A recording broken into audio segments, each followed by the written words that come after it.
मुहद्दिस इब्न जौज़ी रहमतुल्लाह अलैह फरमाते, मेरे शहर का एक मालदार शख्स था तो एक बड़ी नागन खरीद के लाया। नागन सोने का अंडा देती थी नागन, और अंडा सोने का अंडा देती थी।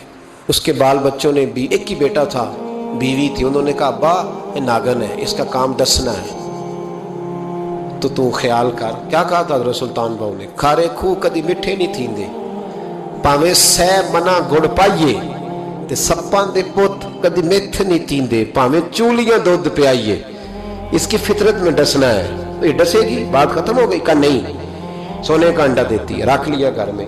बकरी रखी हुई थी, पालतू बकरी, बकरी को नागन ने डस लिया, बकरी तड़प के मर गई। बीवी और बेटा कहने लगे ख्याल कर, बकरी को डस लिया ना उसने कहा बकरी कितने की? का 6 दिनार की। सोने का अंडा कितने का? 50,000 दिनार का। तो कहने लगा छोड़ो, अंडा तो मिल रहा है ना, अगरचे नागन है, अंडा तो आ रहा है ना। कुछ दिनों के बाद घर में घोड़ा रखा था, घोड़े को डस लिया, तड़प के मरा घोड़ा। उसको फिर समझाया बीवी और बेटे ने कि बस कर दे, ये नागन है, ये डसेगी। उसने कहा घोड़ा कितने का? 20 दिनार का। तो अंडा कितने का? 50,000 दिनार का। तो छोड़ो, घोड़ा मरने तो नया ले आएंगे। अल्लाहु अकबर। एक नौकर घर में रखा था जानवरों को चारा डालने को। अचानक उसने चारा जो उठाया तो अंदर वो नागन बैठी थी। उसने हाथ पे डसा, गरीब ने चीखें मारी, चीखें। पर गरीबों की चीखें लोगों को सुनाई नहीं ना देती। गरीबों की चीखें लोग दरवाजे बंद कर लेते हैं। लोगों ने इसलिए काले शीशे लगाए हैं कारों को कि गरीबों की चीखें ना दिखाई दे ना सुनाई दे। नागन ने डसा, चीखने लगा नौकर, लेकिन गरीब का खून भी सस्ता होता है ना। उसका सारा वजूद जहर से फट गया। लेकिन मालिक को तरस न आया, कहने लगा नया मुलाजम आ जाएगा। अब बीवी और बेटे ने पैरों में बैठ के समझाया कि बस कर दे, इसको छोड़ दे कहीं या मार डाल, ये नागन है। उसने कहा पागल हो गए हो, कभी सोने का अंडा देखा है? सोने का अंडा देती है। वक्त गुजरने लगा, चंद महीने सुकून के गुजरे, लोग बात भूल गए।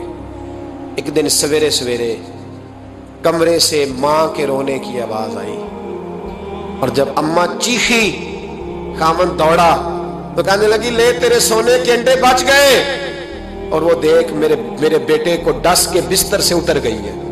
वो देख मेरा इकलौता बेटा। अभी बेटे को उठा के तबीब के पास ले जाने ही लगे थे, वो अपने घर के दरवाजे तक पहुंचा था कि जनाब इजराइल पहले तशरीफ ले आए। अब जब वापस आया, बेटे का जनाजा बड़ा मुश्किल है बाप के लिए उठाना, बड़ा मुश्किल है, बड़ा मुश्किल। रोने लगा, चीखने लगा। एक बेटा वो भी पर्दा कर गया। जनाजा उठा, लोग उसको दफन करने के लिए निकले तो मां ने भी सारा सामान समेटा। मां ने भी वापस आके कहने लगा तू कहां जा रही है? कहने लगी इस वेड़े में, इस सहन में मेरे बेटे की मौत हुई। यहां सोने के अंडे बचे पर मेरा बेटा नहीं बचा।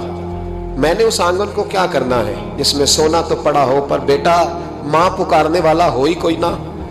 मेरी तो सारी आरज़ुएं उजड़ गई, तेरे लालच ने हर चीज तबाह कर दी। कहने लगा मैं इसे मार डालूंगा, निकाल दूंगा। कब क्या फायदा? तो खत्म हो गई बात। देख कदरा कुछ कदर न जाती, कीती खूब तसल्ली हूं, दुनियादार पुजारी जर दे, कुत्तियां दे गल टल्ली हूं, अब क्या फायदा? बीबी निकली तो शख्स चौक में आया, डंडा लिया, नागन को मारा। और इब्न जौज़ी फरमाते हैं वो पागलों की जिंदगी बसर करता था। उसके दाएं बाएं सोने के अंडों का ढेर लगा होता था। वो लोगों को कहा करता था मेरे जैसे लालची न बनना, मेरे पास ना बीवी बची, ना बच्चे बचे, ना घर बचा, ना कोई वफादार बचा। हाँ मेरे पास दौलत बच गई।